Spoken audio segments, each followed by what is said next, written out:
de esta parte de la investigación, y lo que se busca es justamente explicar el objeto de estudio para poder comprender y trabajar los otros elementos en caso de que ameriten otros elementos. Ese es el trabajo que se hace en el marco teórico en síntesis. Decíamos también que para poder trabajar el marco teórico es importante hacer una revisión bibliográfica o una revisión de investigaciones previas a la que estamos realizando, y en algunos casos, en algunos formatos, dentro de la estructura está trabajar el estado de arte, y el estado de arte apunta justamente a eso, ¿no? A una revisión previa de investigaciones que se han hecho en torno a nuestra investigación o en relación.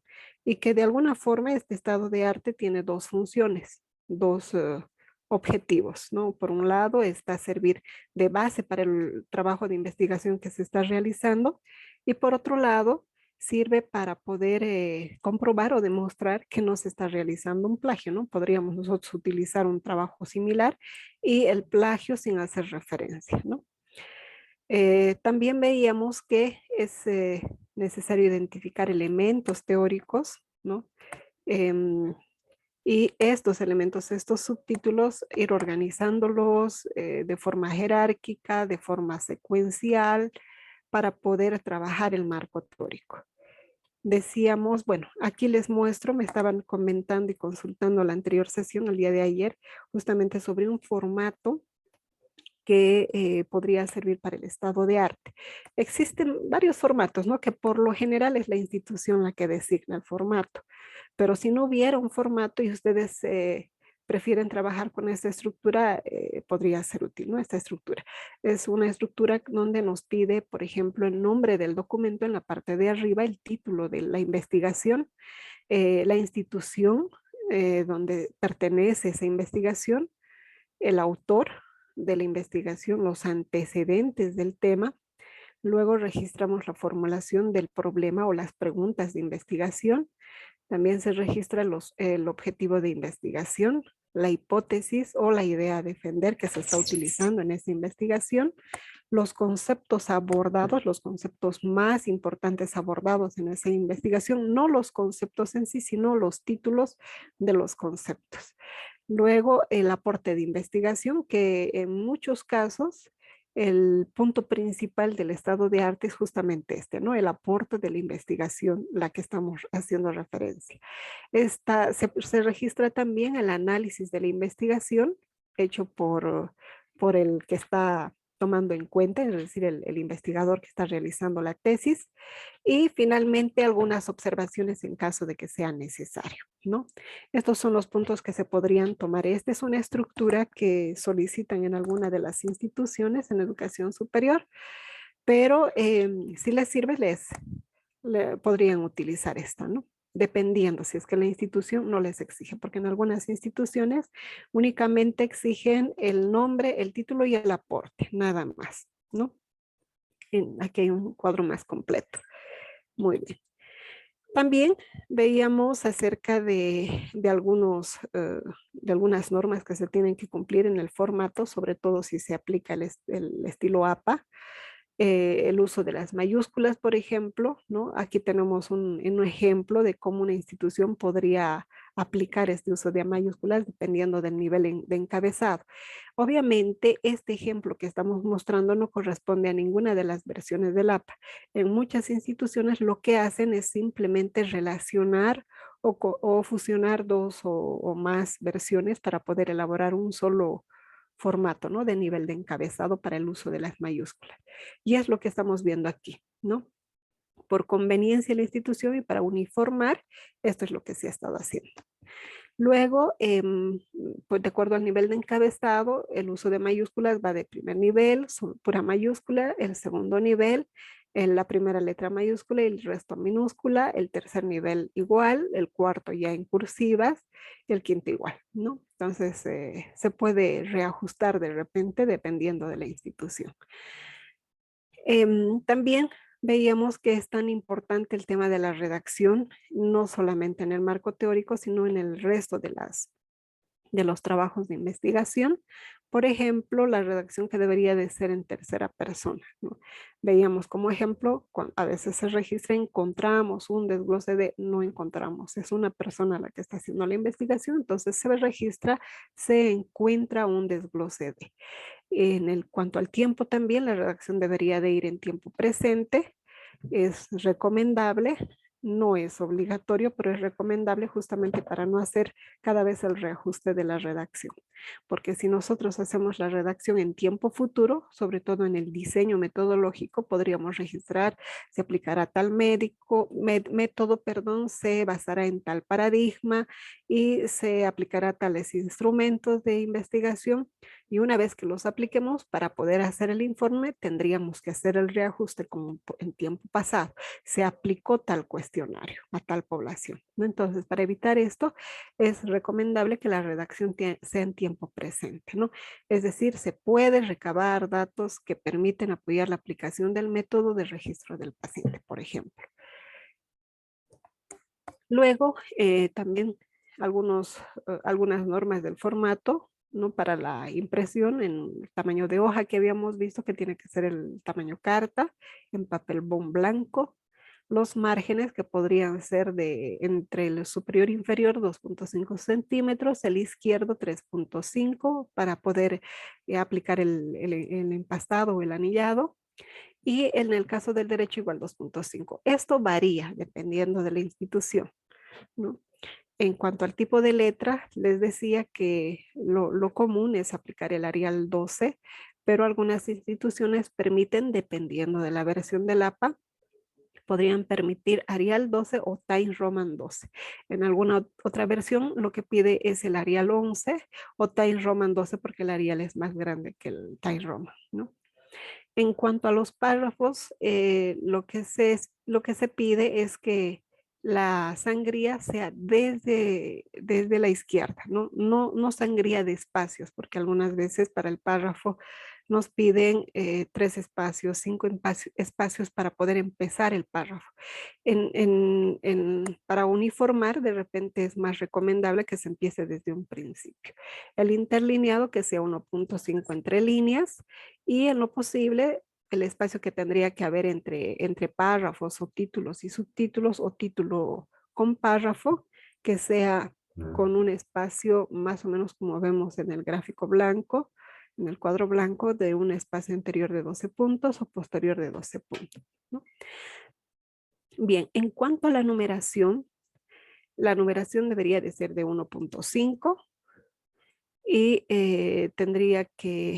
la numeración en la página tendría que estar ubicada al margen inferior derecho hacia 1.5 centímetros, ¿no? Dependiendo de la institución también, muchas veces esto varía, ¿no? Podría ser hacia arriba, hacia abajo, a la derecha, a veces a la izquierda, dependiendo de la institución. Obviamente la página tiene que iniciar en la introducción, ¿no? Y la introducción tendría que ubicarse después de las páginas preliminares. Alguna vez he visto alguna estructura que varía esto, ¿no? Que la introducción se ubica antes del índice, ¿no? Podría variar, pero la introducción tendría que llevar la página número 1. Luego, en el caso del plagio también veíamos cómo es de importante que se tenga que registrar las citas bibliográficas para evitar la sospecha de plagio. También les decía que en el caso del plagio, el plagio es considerado un delito, ¿no? Y tiene también sanciones. Entonces, para evitar ser juzgados por plagio es necesario, sobre todo en el marco teórico, hacer el registro de citas bibliográficas, al menos uno, ¿no? Y veíamos cómo es que se puede aplicar en diferentes formas cuando se trata de una cita directa, cuando se trata de una cita indirecta, cuando se trata de una cita corta, de una cita larga, ¿no? Y además que cada uno de los subtítulos del marco teórico tendría que llevar a cabo una ponencia del autor, es decir, yo elaboro el trabajo de investigación, entonces yo tendría que utilizar para cada uno de los subtítulos al menos una cita bibliográfica y al menos un párrafo de ponencia mía, ¿no? Entonces es lo que veis. Aquí vemos un ejemplo de cómo podría estar organizado de forma jerárquica y secuencial los subtítulos del marco teórico. Es recomendable para el caso del marco teórico primero tener esta estructura. Cuando nosotros tenemos la estructura antes del llenado de los subtítulos, podríamos ver la relación y la secuencia de estos subtítulos. Ahí nos damos cuenta si falta algún subtítulo o de repente alguno está por demás y no tiene relación con el tema. Entonces, primero elaboramos la estructura antes de pasar al llenado del marco teórico. Muy bien. Luego, veíamos también en el caso de las viñetas que es necesario poner una presentación o una introducción antes de mencionar las viñetas y también sin olvidarnos siempre el registro de la cita bibliográfica. En el caso del segundo ejemplo, por ejemplo, ya no son viñetas con formas, sino también son viñetas con letras, pero está registrado en negrilla y decíamos que no es necesario que una viñeta esté registrada en negrilla, ¿no? Porque sería confundido por un subtítulo y por tanto podrían observar la numeración secuencial de los subtítulos. Bien. Bueno, ahí de repente como un adelanto veíamos el tema de los paradigmas. Les mencionaba 3 paradigmas que son los más comunes, los más aplicados hoy en día, pero existen otros más, ¿no? Muchos tribunales se basan en estos 3 y si no se presenta uno de estos 3, entonces podríamos estar sujetos a alguna observación. Les comentaba también que en el caso del paradigma positivista, por ejemplo, este paradigma ha sido aplicado, es el más antiguo y por muchos años, por mucho tiempo ha sido el que más ha acogido investigaciones, ¿no? Lo que decía hace mucho tiempo este paradigma positivista era que no se permiten trabajos de investigación si no se puede comprobar y demostrar, si no se puede observar. Ahí de repente se veían relegados los trabajos de investigación que trataban emociones, sentimientos y aquello que no se podía identificar con una simple observación, ¿no? Entonces, hoy en día ya es posible trabajar ese tipo de temas dentro de este paradigma positivista. Se ha ido reajustando incluso la postura y algo que, una de las características que destaca este paradigma positivista es, por ejemplo, la aplicación de la hipótesis y el trabajo con datos estadísticos, ¿no? Es un paradigma que sí o sí trabaja con investigaciones cuantitativas. Luego está el interpretativo que nace para de repente poder llenar algunos espacios que dejaba el paradigma positivista. Perdón.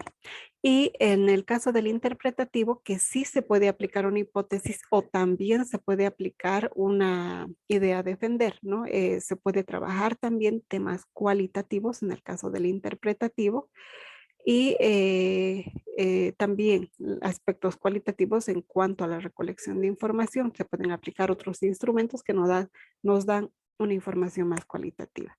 En el caso del sociocrítico, que es totalmente cualitativo, es de acuerdo a algunos autores, y que aquí necesariamente solo se puede trabajar con la idea de defender, ¿no? Lo interesante de este paradigma sociocrítico es que se puede trabajar temas de investigación muy concretos, ¿no? De acuerdo a algunos autores, yo puedo hacer una investigación con una población de solo 1 o 2 personas, porque son casos excepcionales y ameritan una investigación. También uno de sus grupos tal vez de trabajos de investigación son los grupos más desfavorecidos, ¿no? Es de ahí de repente nace también este paradigma. Este paradigma, les decía, trabaja totalmente con aspectos cualitativos. Sin embargo, es importante recordarles que cuando uno elabora una investigación, necesariamente tiene que optar solo por un paradigma. El paradigma es enorme, es grande. Entonces, una investigación solo se apoya o se basa en un solo paradigma. No es para nada viable que se apliquen 2 paradigmas en una investigación, ¿no? Es lo que observan también los tribunales. Sin embargo, yo les decía, ¿no? Es así como podríamos entender el tema de los paradigmas y su relación con los enfoques, el enfoque cuantitativo, el enfoque cualitativo. En el caso del positivista, que es totalmente cuantitativo, y el sociocrítico, que es totalmente cualitativo. Y aparece el interpretativo, que es intermedio, ¿no? Puede el interpretativo trabajar con lo cualitativo, o solo con lo cuantitativo, o solo con lo cualitativo. Además, el positivista solo trabaja con hipótesis, el sociocrítico trabaja solamente con lo cualitativo. perdón, con la idea de defender, ¿no? En cambio, el interpretativo puede trabajar o con hipótesis o con idea de defender, ¿no? Obviamente que en una investigación solo se opta por uno de estos dos. Sin embargo, algunos autores tienen esta postura que vemos en la pantalla, ¿no? El positivista solo cuantitativo, el interpretativo cualitativo y es el sociocrítico el intermedio, ¿no? Esto de acuerdo a las posturas de algunos que trabajan también en el área de investigación. Y les comentaba que la línea donde yo, por ejemplo, he sido formada es esta, ¿no? Donde el interpretativo es el intermedio en un posgrado. Sin embargo, hay otras posturas que yo voy a ir reconociendo que sí, optan algunas instituciones por esta línea de paradigmas, ¿no? Muy bien.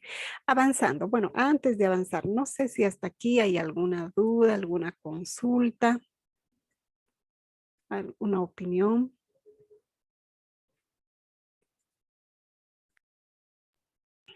Eh, Buenas tardes, doctora. Buenas tardes, adelante.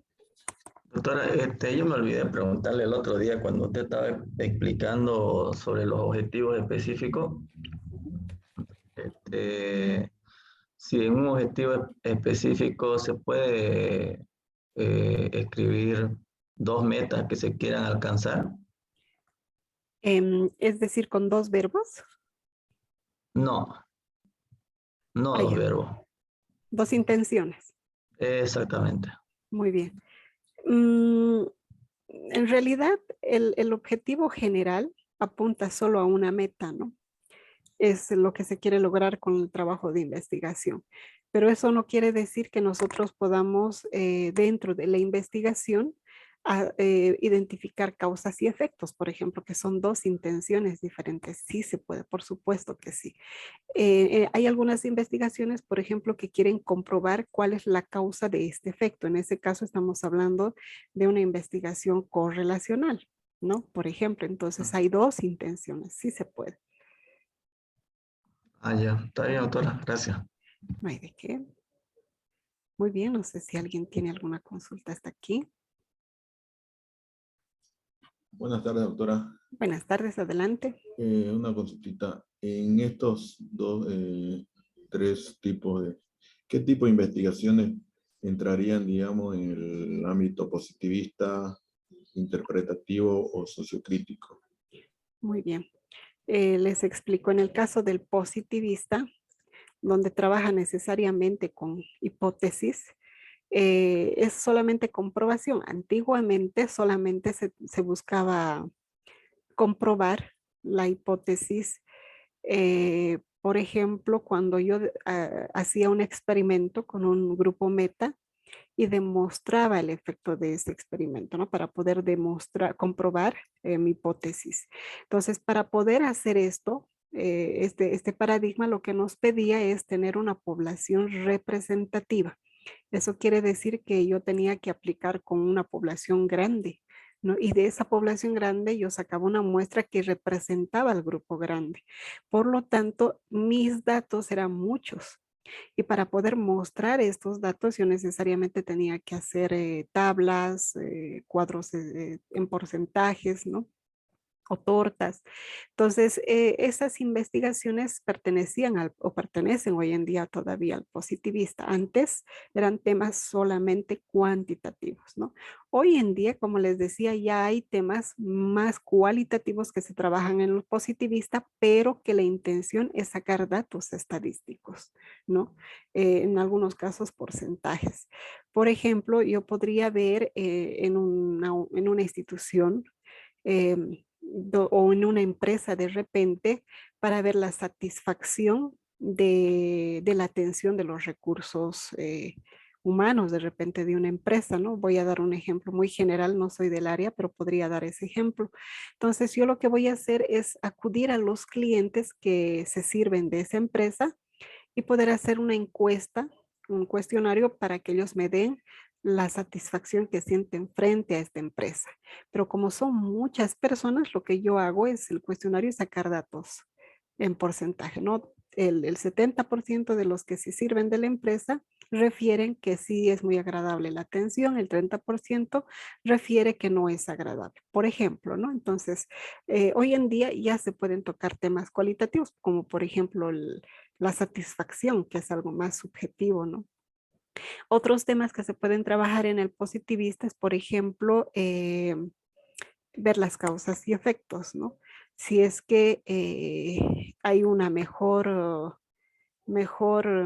crecimiento económico con el incremento de pantallas, por decirles, en una empresa para los clientes, ¿no? Entonces yo de repente lo que puedo hacer es simplemente un cuestionario muy cerrado para decir de acuerdo o no de acuerdo con la pantalla en la atención, ¿no? Entonces de repente es más concreto y también podemos sacar porcentajes. En el caso del interpretativo, que es más flexible, nos vamos a ir en esta diapositiva que la manejo mejor. En el caso del interpretativo, podríamos nosotros hacer la misma investigación de la satisfacción de los clientes, pero de repente con preguntas más abiertas, ¿no? De entrevistas. ¿Cómo cree usted que podría mejorar la atención en esta empresa? ¿No? Y el cliente le explica su expectativa o su sugerencia. Y eso ya no me va a permitir de repente sacar datos cuantitativos, ¿no? Entonces, de repente pertenece más a un interpretativo, pero en el caso del interpretativo también puedo aplicar barras, tortas, porcentajes y datos estadísticos. O simplemente explicar la postura de los clientes, ¿no? En el caso sociocrítico ya no tendríamos que trabajar este tema. En el caso de los sociocríticos se trabajan, como decía hace un momento, con grupos en desventaja o grupos especiales.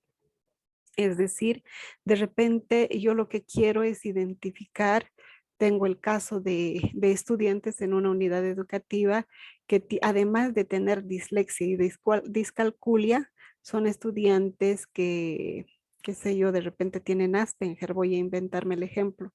Entonces son casos muy raros, no son muy comunes de los disléxicos. Entonces, en ese caso yo podría acudir al sociocrítico para explicar estos casos muy específicos, ¿no? Y de repente lo que yo necesito ver en este caso, en esta población meta, es si estas personas tienen un elevado autoestima, un bajo autoestima, ¿no? Que es más cualitativo de repente. Sin embargo, algo que nosotros podemos hacer para poder identificar a cuál de estos tres paradigmas corresponde una investigación es también basarme en los autores, ¿no? Como les decía, los autores nos dicen una cosa y hay algún otro autor que reajusta su definición del paradigma.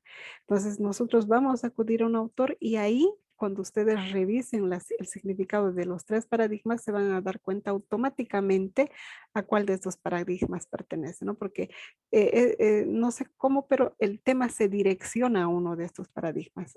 Si quieren, apunta a lo que yo intento hacer con una investigación, ¿no? Entonces es mucho mejor saber a cuál de estos paradigmas hacemos la revisión de definiciones. No sé si ayudé con la respuesta. Sí, doctora. Gracias. Otra consultita. Adelante. ¿En qué parte, digamos, se pone el del tipo de investigación? ¿A qué paradigma pertenece? Ya. En el diseño metodológico. Por lo general, es lo primero que piden en el diseño metodológico, ¿no? Primero el paradigma, después el enfoque, después el tipo. Es el primer elemento. Ok, muchas gracias, doctora. No hay de qué. Muy bien. Vamos avanzando. Si hubiera consultas, nuevamente recordarles, pueden sin ningún problema encender el micrófono, mandar mensajes en el chat del Zoom también. Y vamos avanzando. Bueno, después del paradigma, les decía, se identifica el enfoque, ¿no? Que puede ser cuantitativo, que puede ser cualitativo, que puede ser cuantitativo o cuanticualitativo. Cuando nosotros sabemos si es quali-quanti o quanti-quali.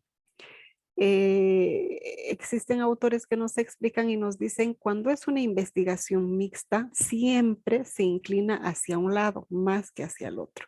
Entonces, si se inclina más hacia lo cuantitativo, entonces es cuanticualitativo. Si se inclina más hacia lo cualitativo, es cuali-cuantitativo. Ahora, existen autores, y tienen mucha razón en esto, que nos dicen no hay una investigación que no tenga aunque sea un pequeño porcentaje de lo otro. Es decir, todas las investigaciones tienen aunque sea un pedacito de lo cuantitativo si es cualitativo. O si es cualitativo, tiene aunque sea un pedacito de cuantitativo, ¿no? Entonces, hay un autor o varios autores que nos dicen que no hay una investigación totalmente en un solo enfoque, cuantitativo o cualitativo. Desde mi punto de vista, sí, es verdad. Analizando las investigaciones encontramos que tiene un poquito de lo otro o si no es más, ¿no? Pero también podríamos notar que de acuerdo a algunos autores, nosotros simplemente tenemos el respaldo o el fundamento de un autor para decir que solo es cuantitativo o solo es cualitativo o finalmente es mixto, ¿no? En cuanto a algunas diferencias entre estos dos enfoques, claro que sí tienen similitudes y también diferencias.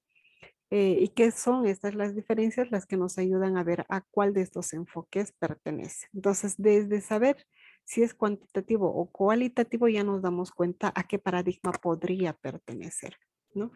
En el caso de lo cuantitativo, por ejemplo, busca más la objetividad de las investigaciones, ¿no? En el caso de lo cualitativo, busca más la subjetividad o admite la subjetividad. Y ahí de repente la respuesta también que nos hacía el compañero, ¿cómo yo puedo saber a qué paradigma? Si es totalmente subjetivo, entonces de repente yo opto por un paradigma positivista, ¿no? O mi investigación pertenece a un paradigma positivista, probablemente. Pero si tiene algo de ambos, podría hablar de un enfoque mixto, ¿no? Y aquí en la pantalla podemos ver muchas otras diferencias. Por ejemplo, el tema de la inducción en una investigación pertenece más a lo cuantitativo y de la deducción, lo cuantitativo y la inducción más cualitativo.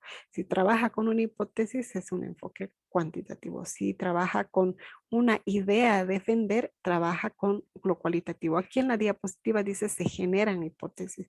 En realidad, la diferencia entre una idea a defender y una hipótesis no es mucha, ¿sí? La hipótesis simplemente, la diferencia es que trabaja con variables, una causa y un efecto, o una dependiente y una independiente. Pero la idea a defender puede tener también los mismos términos, pero lo que busca es demostrar, no comprobar. En el caso de la teoría, por ejemplo, sí, aquí nos dice, ¿no? Que se busca más postulados al mundo empírico en el caso de lo cualitativo en el marco solamente es un marco de referencia, ¿no? Ese también es un dato muy importante para el enfoque sociocrítico, por ejemplo. Yo lo que más voy a evitar hacer en una investigación sociocrítica es basarme y repetir lo que dicen los textos. Los textos del marco teórico solo es una referencia, ¿no? En realidad lo que yo voy a hacer es mostrar un caso innovador. Bueno, muchas otras características entre el enfoque cualitativo y cuantitativo, pero otros elementos que se trabajan dentro del diseño metodológico, por ejemplo, es el tipo de investigación y el método de investigación. Son dos elementos que no pueden faltar. ¿Cuál será la diferencia entre tipo de investigación y método de investigación? En el caso del tipo de investigación, lo que se pretende hacer es lo que se pretende hacer con la investigación. ¿Qué es lo que yo quiero lograr con la investigación? ¿Sí? Y en el caso del método es cómo lo voy a lograr, cómo voy a elaborar la investigación. Dentro del método tenemos que planificar reglas, procedimientos, es decir, cómo lo voy a hacer. Cada uno de los métodos de investigación tiene sus procedimientos, ¿sí? Para formar una investigación. Entonces, si yo quiero recoger solamente y mi investigación es más histórica, de repente voy a trabajar con un método histórico. Si yo voy a trabajar con un caso muy específico que no es común en la comunidad o en la sociedad, probablemente yo voy a trabajar con él en método fenomenológico, por ejemplo, ¿no? Pero esta es la diferencia entre tipo de investigación y métodos de investigación. Ahora, algo que tal vez es bueno resaltar es que en una investigación muchas veces se opta por más de un tipo de investigación y muchos métodos de investigación, ¿no? Entre los más comunes En cuanto a los tipos de investigación, está, por ejemplo, el exploratorio, la descriptiva, la explicativa, la correlacional. Otro método, o perdón, otro tipo de investigación también común hoy en día es, por ejemplo, la investigación propositiva, porque ahora ya es vigente y aprobado una investigación que busque solo una propuesta, ¿no? Entonces puede ser también un tipo de investigación propositiva. En cuanto al exploratorio, lo que se hace, más bien, una investigación corresponde a un tipo de investigación exploratoria cuando es un tema novedoso, muy nuevo. Es un tema que no se ha trabajado, ¿sí? O de repente es un tema que se ha trabajado muy poco, ¿no? Hay muy poca información de esa investigación como base. Entonces, pertenece a una investigación exploratoria. Decimos que es una investigación de tipo descriptivo cuando lo que se quiere es describir cualidades, características, causas, etcétera, ¿no? Entonces, lo que queremos es justamente identificar y describir cierta información. Y por lo general, por ejemplo, en el caso de las monografías, corresponden más a un tipo de investigación descriptiva.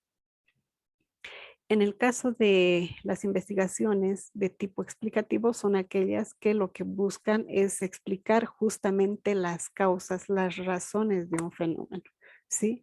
Yo lo que necesito saber es por qué se da una situación o por qué se genera un fenómeno. Entonces, en este caso, pertenecen a investigaciones explicativas. En el caso de la correlacional, son investigaciones, les decía hace un momento, cuando hay una relación entre causa-efecto y a veces hay más variables, ¿no? Entonces, hay una relación de variables, ¿no? En este caso, de repente lo que yo quiero es saber lo que pasa a un principio y qué sucede después, si se ejecuta un evento. O de repente cuál es la causa y cuál es el efecto de un fenómeno, ¿no? Entonces, es una investigación correlacional. Entre los métodos de investigación existen varios, ¿no? Entre algunos más conocidos está el histórico, que es muy común, el etnográfico, que se basa en la cultura, en algunas características culturales, en el estudio de caso, en el experimental, ¿no? Que es más perteneciente a un paradigma positivista. Otros métodos de investigación, por ejemplo, el método de análisis que busca descomponer, el método de síntesis que busca recomponer, el método de inducción que lo que busca es demostrar de lo particular a lo general, la deducción de lo general a lo particular. En el caso del método de abstracción, lo que busca es separar y sacar un elemento para ver cómo funciona sin ese elemento, o de repente separar un todo y ver cómo funciona por separado. En el caso del método de concreción, lo que busca es integrar conceptos aislados. En el histórico lógico, que les decía que es muy común, lo que se busca es un análisis de antecedentes. Está también el método de observación, que para algunos autores es un método y para otros autores solo se queda como una técnica de investigación. Lo que se busca aquí es obtener información a partir de la percepción visual. En el caso del método de medición, lo que se busca es la obtención de información cuantificable.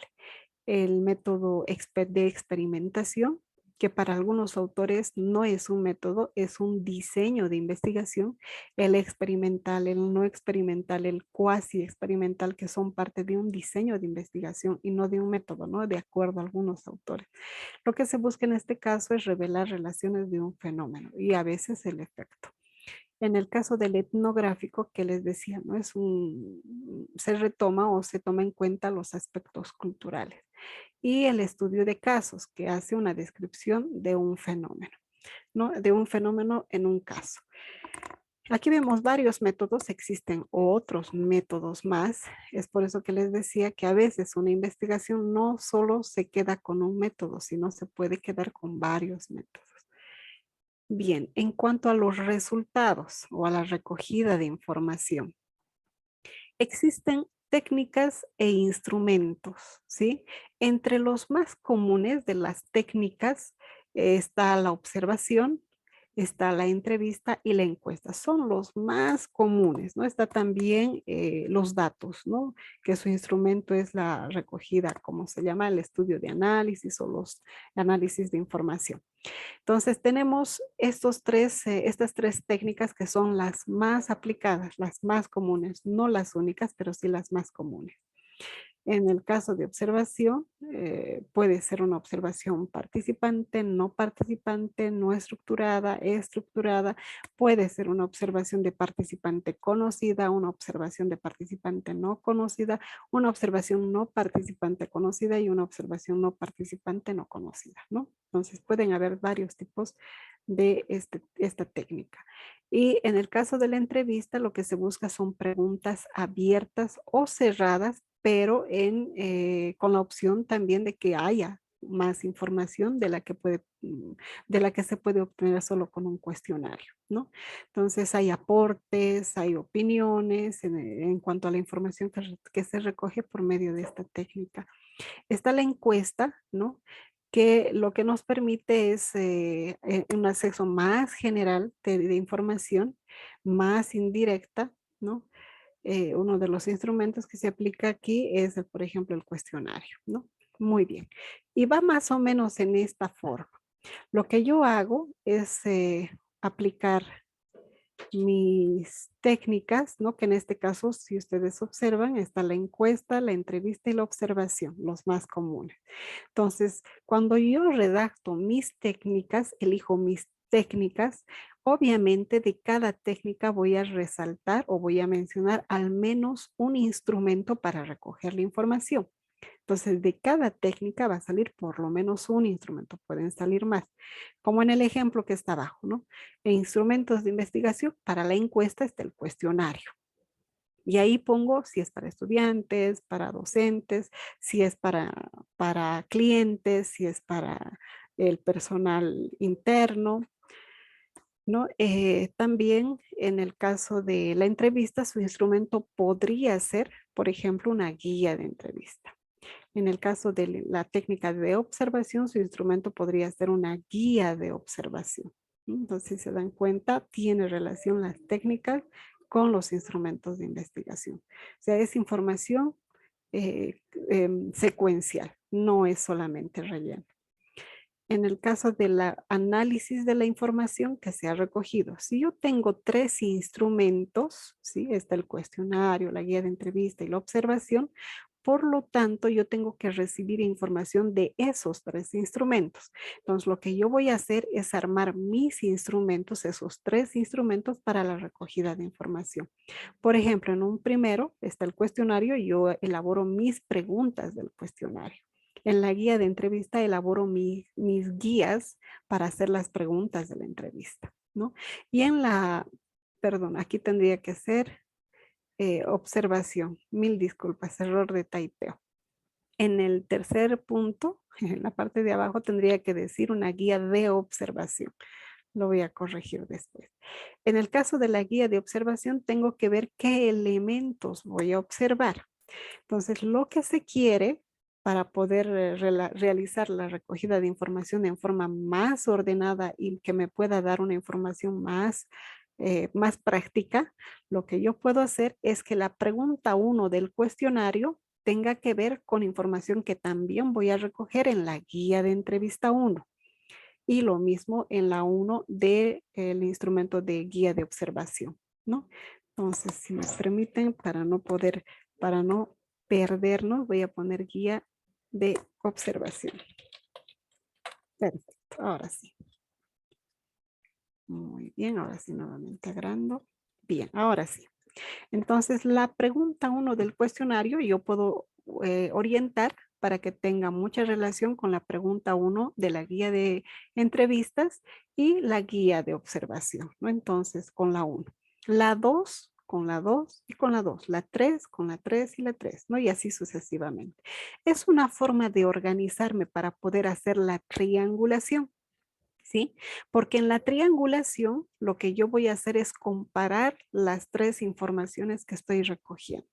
Es decir, la pregunta 1 me ha dado una información desde el punto de vista de los estudiantes. Yo lo que voy a hacer es comparar si tiene relación A ver, mil disculpas, nuevamente voy a pasar a corregir.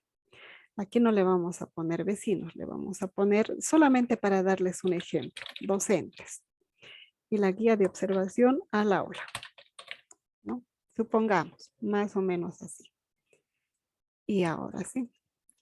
Entonces, lo que yo voy a hacer es justamente hacer una relación en la triangulación de la respuesta de los estudiantes. Supongamos que yo he preguntado a los estudiantes, tus docentes tantos o de tal materia o de tal asignatura, ¿aplican estrategias de aula invertida? Les doy un ejemplo general, ¿no? Y los estudiantes tal vez me digan, no, no mucho, muy rara vez.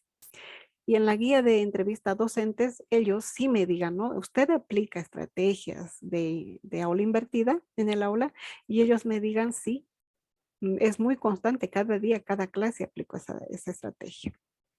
Y de repente al hacer la observación, lo que yo estoy identificando es que es muy rara vez. Entonces lo que hago en la triangulación es comparar estas tres informaciones de la 1, ¿sí? Y en la triangulación, en un párrafo, yo podría poner, por ejemplo, los estudiantes refieren tal cosa que es muy distinto a lo que refieren los docentes, pero se pudo comprobar por medio de la observación tal situación.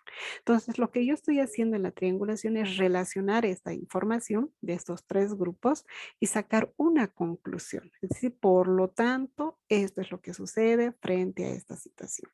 Y eso hago solamente con la 1.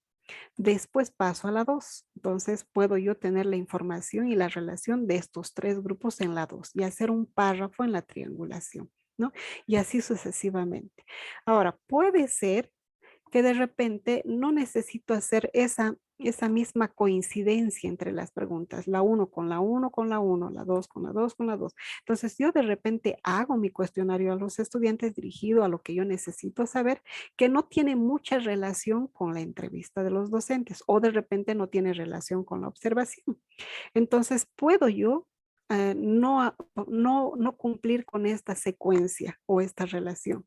Pero en la triangulación lo que voy a hacer es hacer una relación de la información en general de los estudiantes, en general de la entrevista y de la observación igual. Y voy relacionando esa información y armando una información completa como conclusión en la triangulación, que es otra forma de hacer, ¿no? Entonces ahí la triangulación me va a permitir obtener esa información que yo he recogido y como les digo, va a haber una conclusión. Por lo tanto, esta es la situación de acuerdo a la información recogida. Esa información y esa conclusión va a ser mi base para mi propuesta, ¿sí? Porque a partir de esa realidad, yo voy a ir a generar la propuesta, ¿no? Muy bien. Ahora, algo muy importante para saber yo qué instrumentos debo de elegir o qué técnicas debo de elegir o qué tengo que preguntar en el cuestionario, qué tengo que preguntar en la entrevista y qué tendría yo que observar. No es solamente porque se me ocurrió, sino lo que yo hago es verificar mis objetivos específicos. Algunos investigadores lo que hacen es ir armando sus instrumentos para poder sacar información para cada uno de los objetivos específicos. Estoy tomando como ejemplo lo que ya habíamos visto ayer y la penúltima sesión, ¿no? Es el mismo ejemplo. Entonces, lo que yo voy a hacer es justamente recoger información para cumplir con estos objetivos. Sin embargo, si se dan cuenta en la forma en cómo está redactado estos tres objetivos específicos, lo que yo voy a hacer es simplemente basarme en el segundo objetivo específico. ¿Por qué?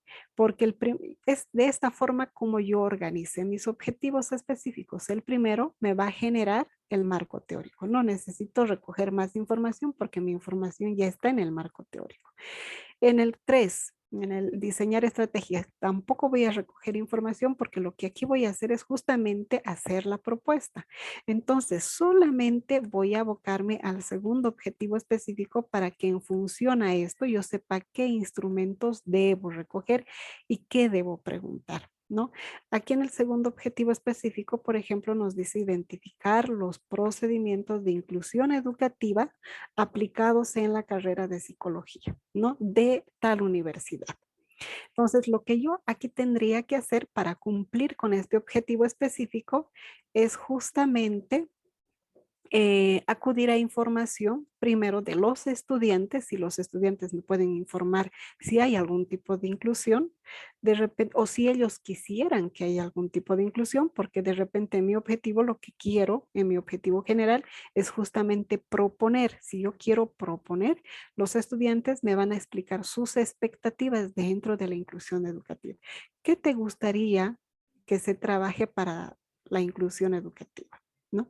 Es una pregunta. De repente tú sabes que es una inclusión educativa, ¿no? Para poder entender el significado también. Entonces voy formulando las preguntas de mi cuestionario para estudiantes buscando cumplir este objetivo. Para mi población, también a quién tendría yo que acudir para recoger información de acuerdo a este segundo objetivo. Podría yo acudir, por ejemplo, al personal administrativo de la carrera de psicología. Entonces yo voy al personal administrativo y decirles, ¿ustedes tienen algún proyecto para la inclusión educativa? ¿Tienen algún proyecto para que se aplique? ¿Cuándo se va a aplicar? Es decir, voy haciendo la entrevista a este personal administrativo para sacar esa información y cumplir con este objetivo específico. O también puedo yo acudir a una observación, ¿no?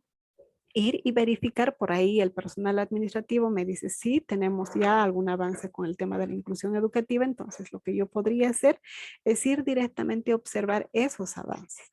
Hago una guía de observación y pongo, tiene inclusión o cambios en la infraestructura, de repente en caso de que hayan estudiantes ciegos, de repente, ¿no? O de repente estudiantes que están en sillas de rueda, entonces yo voy haciendo una guía para verificar esos elementos que necesito. ¿Para qué? Para cumplir con este segundo objetivo específico, ¿no? Porque este segundo objetivo justamente está organizado o elaborado para poder recoger información. Y a partir de esto, yo ya sé qué instrumentos voy a utilizar y qué es lo que qué información voy a necesitar, ¿no? Para que después de esto yo pueda terminar con el tercer objetivo. En el caso específico del ejemplo, porque yo podría tener en mi último objetivo específico análisis de tantos en vez de diseño o de propuesta. Entonces, en ese caso, mis instrumentos se van a dirigir a los dos últimos objetivos específicos, ¿no? Y ahí yo ya sé qué instrumentos y con qué población voy a trabajar. ¿Sí? En algunos casos de repente incluyo más población, por ahí de repente padres de familia, por ahí de repente autoridades estatales, entonces yo voy armando más instrumentos para recoger información. Eso de repente en cuanto a la recogida. Y aquí, ¿no? Para poder entender lo que se tiene que hacer con la triangulación. Dentro de algunas estructuras de la monografía, algunas instituciones lo que piden es la recogida de información, ¿no? También. Y como es una monografía y uno de sus elementos más importantes en la monografía es el marco teórico, muchas veces, y yo aplico solo un tema, en ese caso lo que yo puedo hacer con una monografía es comparar la información del estado actual contextual y hacer una relación, una triangulación con el marco teórico. Es decir, yo de repente estoy trabajando una investigación con el SLIM en una monografía sobre el maltrato infantil. En ese caso, yo tengo mi información del SLIM, que es un instrumento que se ha aplicado, y lo que hago para la triangulación es comparar con lo que me dice el marco teórico, el ideal con lo real, ¿no? Y ahí hago una triangulación y tengo mi conclusión de este elemento de investigación. Muy bien. Les decía, la conclusión o la información que yo voy a obtener me va a permitir elaborar la propuesta, ¿no? Si es que mi objetivo específico último me dice que tengo que hacer una propuesta, entonces mi propuesta va a ser muy detallada, va a ser completa. Y si es que mis objetivos específicos no me pide una propuesta, entonces simplemente la propuesta va a ser una adicional, una sugerencia de acuerdo a la información recogida, ¿no? Entonces, ¿qué es una propuesta? Es una proposición que el investigador hace en función a la problemática de la investigación y el análisis e interpretación de los resultados obtenidos de los datos, ¿no? Lo que les decía.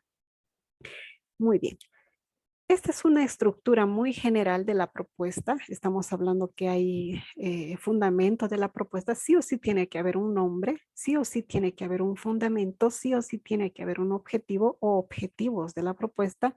Tiene que haber una metodología y también tiene que haber un plan de acción, ¿sí? Entonces, estos son los elementos mínimos que tendría que tener una propuesta. Sin embargo, dependiendo de lo que yo intento proponer, de repente lo que yo tengo que hacer es aumentar subtítulos para poder perfeccionar mi propuesta, ¿sí? De repente yo pongo ahí la parte financiera, etcétera, no todo lo que yo necesite, o pongo un subtítulo, elabora o desarrollo de la propuesta por fases, ¿no? Entonces ahí yo veo qué más necesito incluir. No hay una estructura oficial de propuesta en ninguna situación porque es una propuesta. Yo sé cómo tengo que desarrollar la propuesta para lograr algo, ¿no? Entonces, como decíamos, la propuesta es simplemente una propuesta, no es necesario que se ejecute, ¿no? En algunas investigaciones, de repente la propuesta se encuentra dentro de la recolección de información porque lo que queremos es de repente aplicar una investigación experimental, por ejemplo, ¿no? Entonces podría ser una opción. Y bueno, ¿cómo yo elaboro un plan de acción? Existen varias formas de elaborar la metodología y el plan de acción de mi propuesta.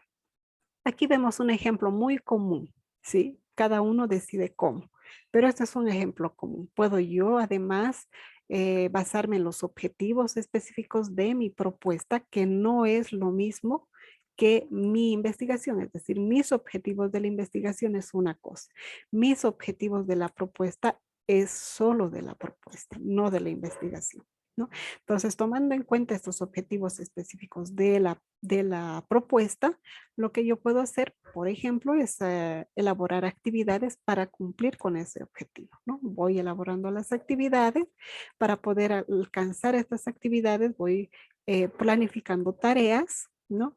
Y voy de repente planificando también qué recursos humanos, materiales, financieros voy a requerir y de repente también planifico los responsables. Aquí puedo ir aumentando estas variables. Aquí tengo solamente 5 variables.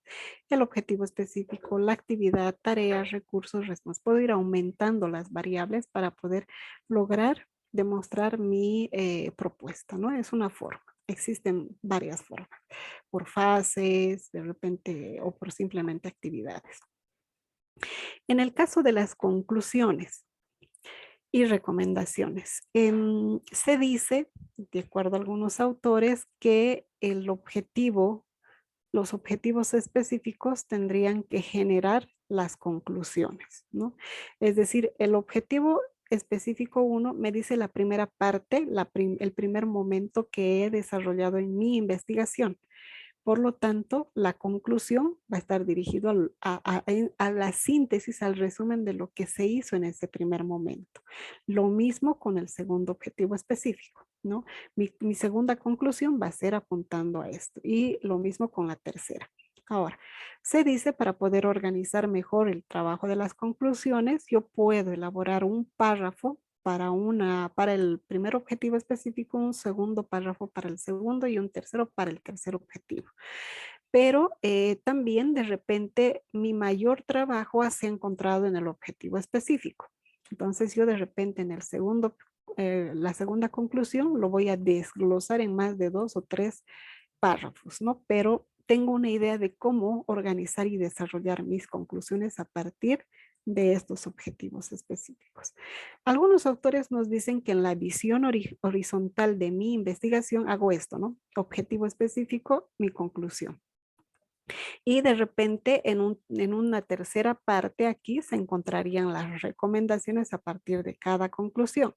Pero eso dicen algunos autores. Lo más recomendable en cuanto a las recomendaciones es a partir de la información recogida o la propuesta. Es lo que más recomienda. Bueno, finalmente el tema de la bibliografía. que es importante, ¿no? Les decía en algún momento que si yo tengo citas bibliográficas en el documento, en el informe de investigación, entonces cada una de estas citas tendrían que estar referidas en mi bibliografía.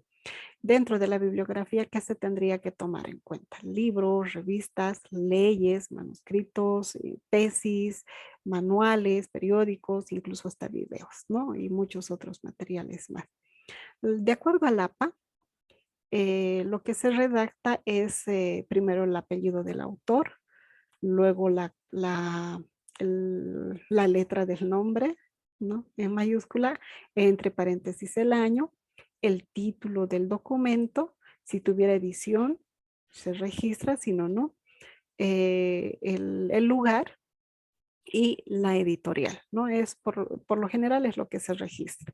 Sin embargo, el mismo APA en sus diferentes versiones nos dice cómo podríamos hacer si solo se trata de un artículo, si solo se trata de un enlace de internet, ¿no? Si solo se trata del periódico, ¿no? Que el periódico no nos va a dar de repente la editorial, qué sé yo, o de repente no nos va a dar algunos otros datos, ¿no? Pero el APA sí nos indica cómo podríamos registrar en el caso de la bibliografía. Ahora, en cuanto a la cantidad de bibliografía, que en la diapositiva vemos como un mínimo de 20 documentos. Y entre estos 20 documentos antes nos pedían como máximo de 2 enlaces. Hoy en día se pueden más enlaces, pero si son más de 2 enlaces se tendría que registrar dentro de otro cápite, aparte de la bibliografía, que diga webgrafía, ¿no? Entonces ahí voy registrando todos los enlaces. Como sabemos que la información en el internet no es muy segura, no toda la información es muy segura, ¿no? Entonces, siempre se recomienda que se acudan a otros documentos, ¿no? Como los libros, por ejemplo. ¿Qué más? Sí, que tiene que estar organizada en forma alfabética. En el caso del APA, dependiendo de la institución, ¿no? Que esté en base a sus normas. Y decía yo como mínimo 20 documentos, pero depende mucho de la institución. Hay instituciones que nos piden arriba de 100 documentos dependiendo del tipo de tesis. Si es una tesis, 50 bibliografías. Si es de licenciatura, ¿no? Si es de doctorado, por ejemplo, podría ser más de 100. Aunque si estamos trabajando en un paradigma sociocrítico, esta línea nos dice que no necesariamente se necesita mucha información, ¿no? Podría ser menos, mucho menos, pero es lo que nos dicen algunos autores.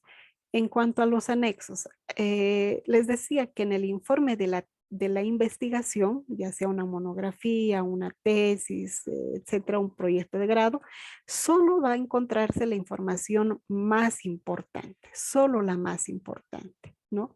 No necesitamos poner información de relleno o de repente información que no es importante. Por ejemplo, en el caso del marco institucional, de repente yo no voy a poner ahí los reglamentos tal como está. De repente el reglamento de una institución es de 15 páginas. Ese reglamento, si yo refiero en mi marco institucional, simplemente pongo se aplica un reglamento, por decirles un ejemplo, y el reglamento en sí, en su desarrollo, puedo llevar anexos, por ejemplo, ¿no? O de repente yo pongo, se aplica la ley 070 en la parte educativa y se toma en cuenta sus objetivos. Probablemente voy a registrar solo el objetivo que me interesa y voy a poner ver anexo 2 para conocer los demás objetivos, ¿no? Y pongo el resto de los objetivos como anexo.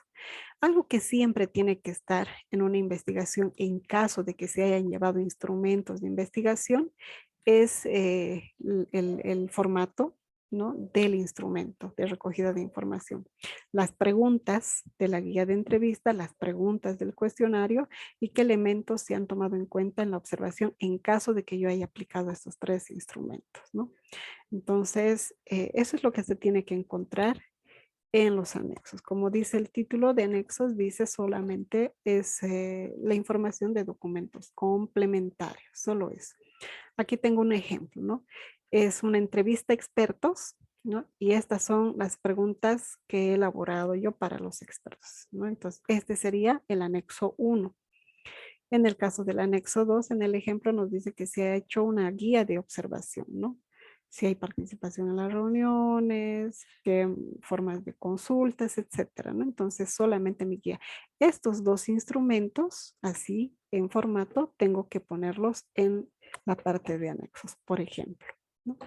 Les decía ayer que íbamos a ver también el tema de la introducción, porque la introducción es un documento, es una información que se elabora al final de la investigación, ¿no? Porque la introducción nos dice en resumen todo lo que se ha hecho durante la investigación.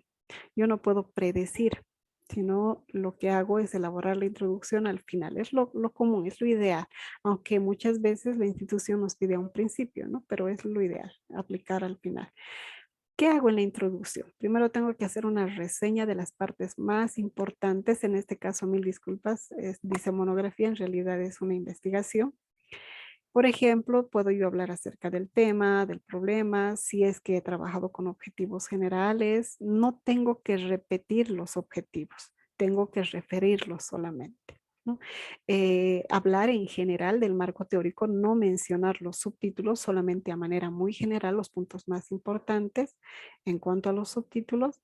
La metodología, de repente en la metodología podría poner en el documento de investigación, en la investigación, se apoya en el paradigma positivista dentro de un enfoque cual y cuantitativo, aplicando los métodos de tantos, tantos, tantos, ¿no? Es decir, lo que yo hago simplemente es una reseña muy corta. Y después hablo también de la propuesta en caso de que la haya, ¿no? Es decir, yo hago un resumen de todo lo que he hecho en mi investigación. Tenemos una guía para poder elaborar la introducción, tenemos una guía que es el índice, ¿no? Y yo puedo utilizar el índice para hacer la introducción y hablar de manera general paso por paso. Porque esa es la introducción, ¿no? Explicar paso por paso lo que hemos hecho en resumen. Y por supuesto, en una primera parte de la introducción tendríamos que hablar la importancia del tema, ¿no? Entre uno o dos párrafos, ¿por qué es importante este tema trabajarlo en una investigación, ¿no? Es lo que se puede hacer. Muy bien, hasta aquí. No sé si hay preguntas, consultas, todavía no vamos a cerrar la sesión.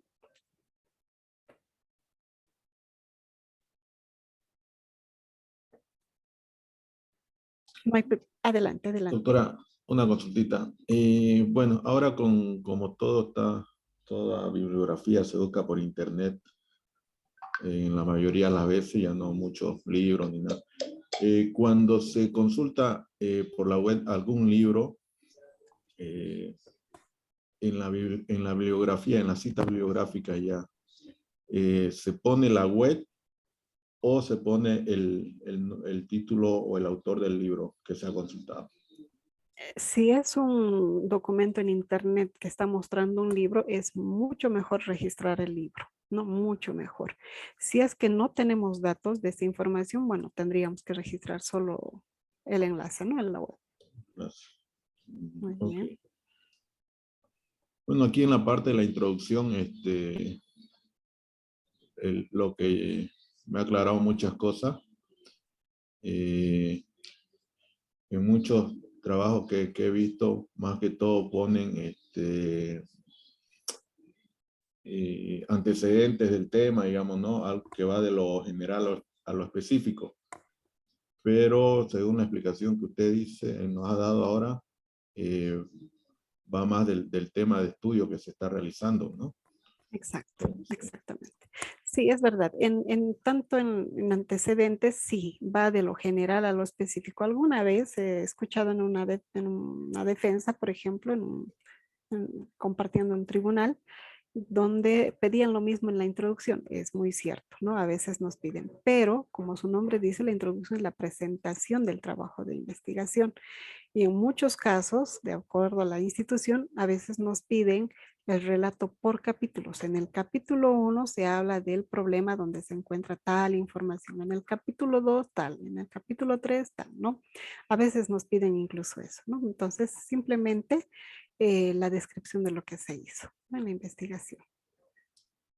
Ok, doctora, muchas gracias. Mire qué. Muy bien. No sé si alguien más tiene alguna consulta para poder ver la última parte del curso. Muy bien, se van a ir generando preguntas, consultas, bienvenidos si las hay. De todas maneras, yo les decía ayer, vamos a tener una pequeña actividad, vamos a ver unos videos muy cortitos para poder comprender la importancia de la investigación, ¿no? Entonces, para empezar, les voy a mostrar un primer video que dura solo 5 minutos y para que ustedes puedan ver además por qué es importante la investigación, ¿no? Entonces, primero vamos a ver el video y después vamos a reflexionar al respecto, ¿sí? Antes, pedirles por favor si alguien me puede confirmar, voy a hacer sonar un segundo, durante un segundo el sonido, si se logra escuchar el sonido. Muy bien. Si Se alguien... escucha. Perfecto, muy bien, muchas gracias. Empezamos viendo el video.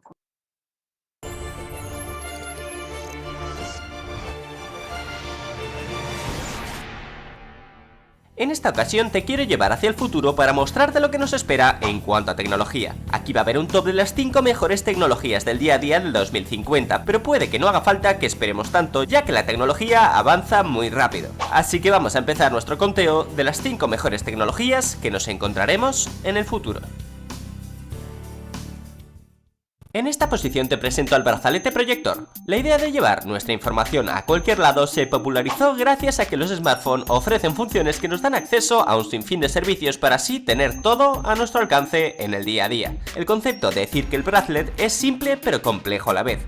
Se trata de una pulsera que nos colocamos y hasta ahí llega la parte sencilla. Lo complicado e ingenioso viene cuando esta pulsera proyecta una pantalla sobre nuestra propia piel, una pantalla que podemos tocar como haríamos como una de verdad. Digamos que tendríamos un móvil Android completo en nuestro brazo. La pulsera se conecta al dispositivo Android sin importar que sea smartphone o tablet, a través de Bluetooth, y gracias a 8 sensores de proximidad es como puede detectar nuestros movimientos y así realizar funciones como si tuviéramos la pantalla móvil frente a nosotros. Con esta pantalla podremos desde contestar a hacer llamadas hasta jugar y contestar correos. Toda una innovación al alcance de tu mano. Os presento al iWatch. Este innovador móvil viene a transformar la era de las proyecciones y de los móviles, ya que su tecnología punta permitirá visualizar cómodamente el contenido de nuestro móvil en una proyección y poder manipularlo desde la misma. Ya hemos visto películas que funcionan de la misma forma que funcionaría el iWatch. Este móvil proyector permite proyectar su contenido en cualquier sitio sin necesidad de tener una superficie que respalde la proyección. Digamos que así crea un holograma de la pantalla que estés visualizando. Este dispositivo es de fácil transporte y funciona perfectamente como despertador. Lo impresionante de este dispositivo es que no tendrás problemas con el exceso de luz exterior, así que lo puedes utilizar tranquilamente al aire libre, haciendo cualquier actividad desde laboral hasta tiempo de ocio. El iWatch sirve para todo. En la posición número 3 te presento el Glass Wall Format Display. Este panel es similar a una ventana o un vidrio, solamente que podrás proyectar cualquier información, desde una presentación en el trabajo hasta información para el público en general. Este panel tiene la particularidad de no solo tener un panel proyector, sino que puedes manipular y controlar su contenido desde el propio panel. Además, no necesita de cables ni dispositivos molestos. Como estamos viendo en estos 3 primeros puestos, la tecnología va en camino a facilitarnos el acceso a la información, a su vez que hace el acceso mucho más portable y usable, haciendo prescindibles así los materiales convencionales y sustituyéndolo así por hologramas y superficies reusables. Este también es el caso de la siguiente posición en nuestro top. Te presento a la Smart Card. En español sería la tarjeta inteligente. Este dispositivo tiene la forma de una carta o una tarjeta de crédito, pero con la particularidad de que es digital y posee panel táctil. Como hemos dicho, las tecnologías del futuro van sobre esta línea. La Smart Card, como os he comentado, no va a ser distinta. La Smart Card funcionará fácilmente como un dispositivo móvil, además de poder conectarte rápidamente con la red en el lugar donde estés. Cuenta con 2 piezas desmontables. Una tendrá la función de auricular, mientras la otra será tu monitor de videollamada. Puedes usarlas juntas o separadas y tendrá una doble pantalla en cada uno de los lados de la tarjeta. Lo impresionante de la Smart Card es que puedes transportarla fácilmente en el bolsillo y no ocupa nada de espacio. Además es totalmente ligera, plana y usable, por lo que será una maravilla en cuanto a un dispositivo móvil se refiere.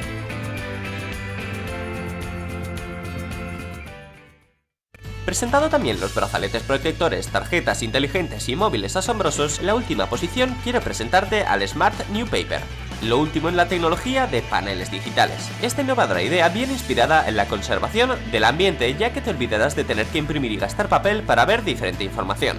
Con la Smart New Paper podrás visualizar cualquier contenido desde un periódico hasta un plano. Lo interesante de este panel y la diferencia con los dispositivos anteriores es que lo puedes transportar a cualquier lado y su información puede ser mixta e intercambiable. Por lo tanto podrás visualizar lo que quieres y necesites en este panel digital, ofreciéndote así ocupar poco espacio y tener a mano un gran visor de pantalla portátil. Muchas gracias por ver el vídeo, no te olvides de darle a like y... Muy bien. Un video muy cortito, pero que nos muestra un futuro fabuloso, ¿no? Y hay muchos otros videos en YouTube donde podemos ver lo increíble que avanza y la velocidad en la que avanzan las nuevas tecnologías. Por ejemplo, el otro día yo veía cómo es que están creando vehículos ecológicos, ¿no? Que simplemente funcionan con agua, ¿no? Y que no contaminan para nada el medio ambiente.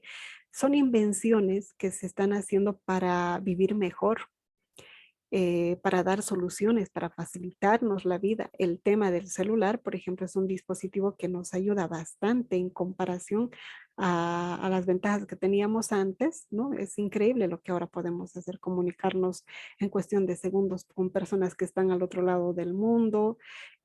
Podemos nosotros no solamente comunicarnos por medio de la voz, sino también podemos vernos con esas personas por medio de las videollamadas, por ejemplo, ¿no? Y es algo súper económico, muy económico, a diferencia de lo que era hace unos cuantos años atrás.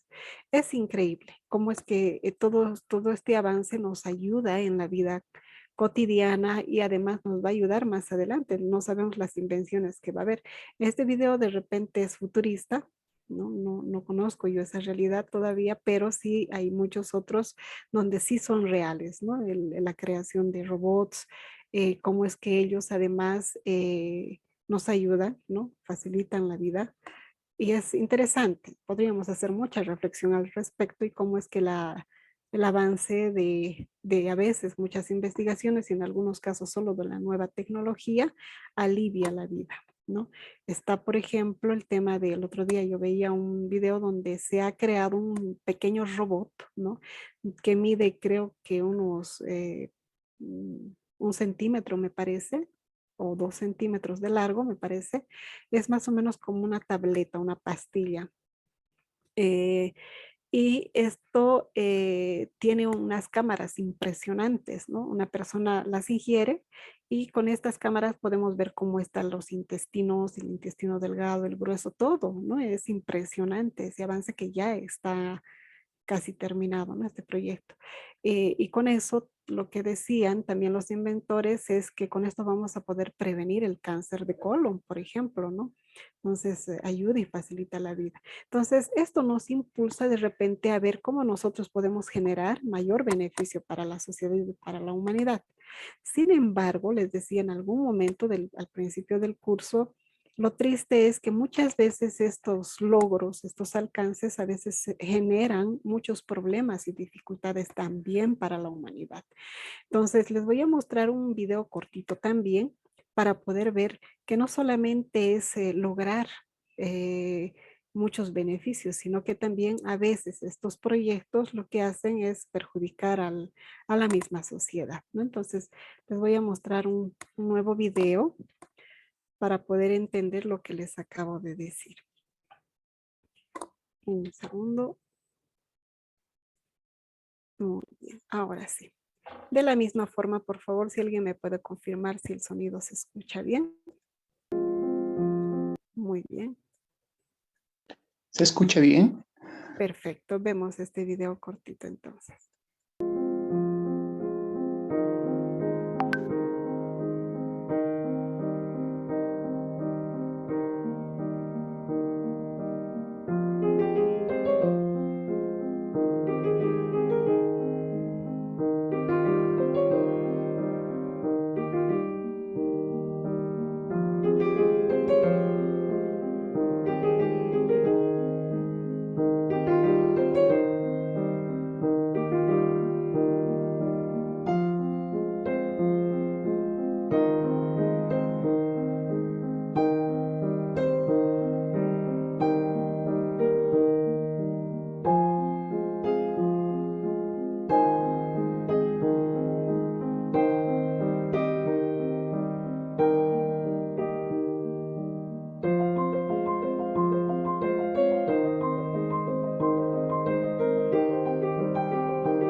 Muy bien. Yo sé que son imágenes un poco preocupantes. Sin embargo, considero que estamos personas mayores en la sala para poder entender y reflexionar el sentido y la intención de haberles mostrado este video. Muchas veces la humanidad, la sociedad simplemente lo que hace es emocionarse con lo que se logra, no solamente con la investigación, sino también con el avance de las nuevas tecnologías, ¿no? Pero lo que por lo general descuidamos es el tema de lo que genera también este tipo de avances. Y a veces no nos damos cuenta el daño que estamos haciendo a la misma sociedad. A un principio del curso les comentaba cómo había visto una imagen donde en un parque, en una banqueta, estaba sentado en un extremo un robot, ¿no? Leyendo un libro. Y al otro extremo estaba una persona, un joven, con el celular, ¿no? Haciendo muchas actividades con el celular. Y el comentario decía que cada vez más los robots se humanizan y las personas se robotizan, ¿no? Y hay que tener cuidado, parte de las investigaciones en todas las áreas debería de ser también la preocupación por evitar todo esto, ¿no? La deshumanización. Hay algunos avances tecnológicos, algunos avances científicos que se han ido identificando para poder salvar vidas. Hay personas que han perdido la pierna o han perdido algún brazo y son reemplazados por robots, ¿no? Y funcionan mucho mejor que un brazo humano y está bien, ¿no? Es lo que se quiere, es lo que se pretende, dar oportunidades de vida. También se están creando nuevos riñones, ¿no? Para poder salvar vidas de personas que están sentenciadas a la muerte. Y es lo que se quiere con la investigación, con los avances. Pero también hay que tener mucho cuidado con algunos efectos. Y esos efectos negativos tendrían que ser también la base para poder trabajar en investigaciones, ¿no? Y evitarlos. No se conocen muchas investigaciones de los efectos, por ejemplo, del celular en niños pequeños. Hay investigaciones, ¿no? Pero no hay muchas investigaciones dentro de nuestro contexto porque es una realidad. Es increíble cómo niños, bebés de 9 meses, 10 meses, un año, son expertos en el uso del celular, pero eso hace justamente que ellos empiecen a cambiar en cuanto a su conducta, en cuanto a sus emociones. Hoy en día se dice que el TDA, por ejemplo, es muy común en adolescentes y en niños, justamente porque este puede ser un efecto del uso excesivo de los dispositivos. En el caso de este ejemplo, el celular, ¿no? Entonces, tendría que haber investigaciones para poder hacer propuestas de cómo frenar esto, cómo solucionar estos problemas que son terribles, ¿no? Si hacemos una comparación de la realidad de cómo era hace unos años atrás, cuando yo fui niña, por ejemplo, era impresionante cómo todos los niños salíamos a ciertas horas, estamos hablando de las 4 de la tarde, 5 de la tarde, y teníamos puntos de encuentro para jugar, subir árboles, corretear, ¿no? Y tener una vida saludable, ¿no? A diferencia de muchos niños que hoy se ve encerrados dentro de la computadora, con los dispositivos de internet, de repente no es beneficioso para la salud, ni siquiera para la educación, ¿no? Entonces esto amerita mucho cuidado, ¿no? Mucha supervisión y entre las investigaciones en esa línea también se pueden llevar a cabo este tipo de propuestas, ¿no? Para dar solución a estas realidades. Es duro este video que hemos visto, es muy cruel, muy cierto en algunos casos. Yo estoy segura que para muchos es cierto, ¿no? Es algo que se ve casi cada día, pero a eso se está llegando y ese es el lado negativo de los avances.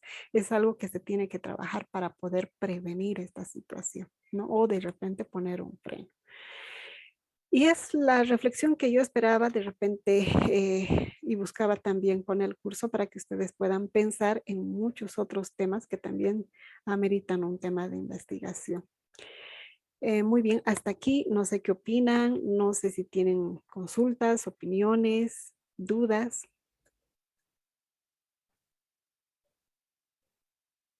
aportes, si les gustó el curso, qué más les hubiera gustado que esté incluido de repente en el curso.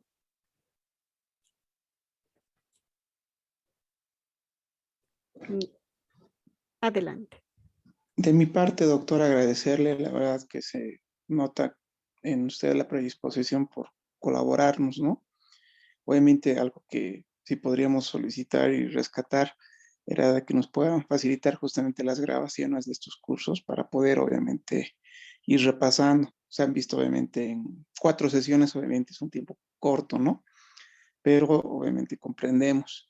Yo reitero, la verdad que es una persona muy predispuesta, obviamente con bastante preparación en esta área. Y bueno, rogarle si nos puede, por favor, colaborar con ese tema de las grabaciones y obviamente tal vez las presentaciones, ¿no? Para poder ir repasando y demás. Por lo demás, le quedo muy agradecido, el material bastante enriquecedor.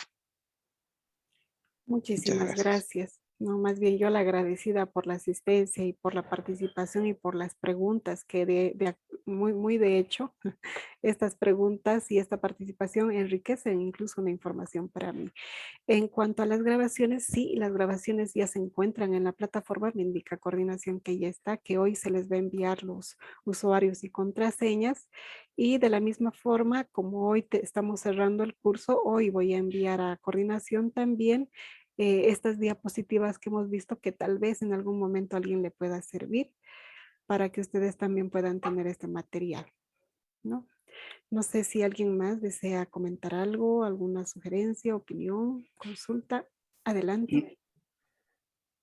Los certificados, ¿cuándo nos van a ser